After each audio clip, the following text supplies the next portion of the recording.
So for my project, I set out to solve a problem that I encountered a lot as an English teacher, which was selecting texts that would engage students. And part of that is finding texts that fall into each student's zone of proximal development.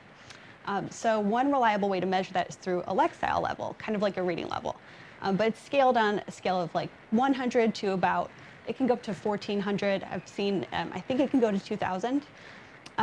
And so not every text is currently measured by lexile level in a reliable way. This only takes into account two factors, word difficulty and sentence length. So I found an algorithm that does it pretty well.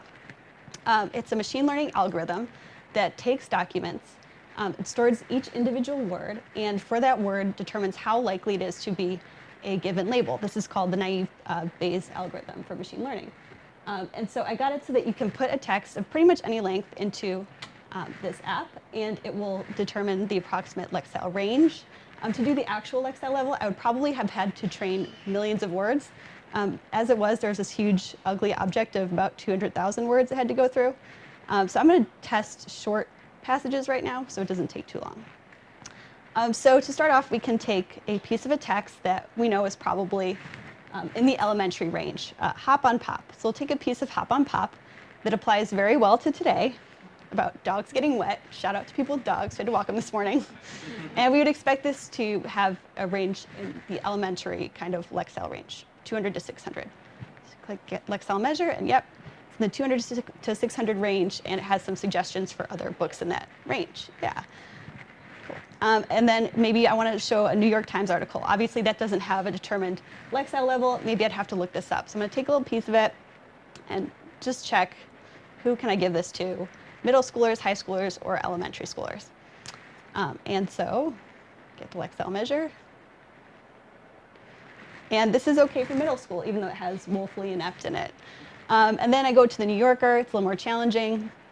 Grab a little piece of a story from the New Yorker. Get the lexile measure. Takes a minute. I would expect this to be harder, and it is. It's in the high school range. Confident, attentive, and experienced empire. These are things it's seen more often in the high school range. So it calculates the probability that you will find the word in a given label, probability that you will find a word outside of that label, and it kind of combines those probabilities and checks every word, and then combines the probabilities of all the words. So you can kind of have fun with it. I put a tweet in that I would like for you guys to maybe guess. What do you think it's going to be? The content of the tweet is, every time someone tweets that I wear, and notice the red under every time, combined like that for this particular context. Someone tweets that I wear a wig, realize to yourself that you're dealing with them, just another sad and lonely hater and loser from an anonymous Twitter. So what do you guys think? Elementary, middle, or high school? If you think elementary school, let's do a fist. If you think middle school, a 1. If you think high school, a 5. What do you guys think? Oh, most of you guys are right. We get the lexile measure of this tweet. It is calculating.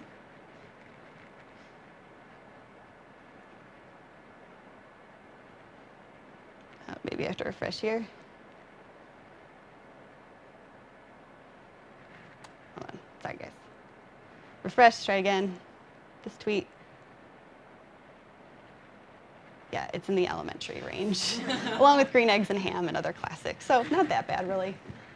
Yeah, but it works pretty well. Obviously, it needs some more training to refine the lexile range and to be able to run the text faster. But thank you for listening.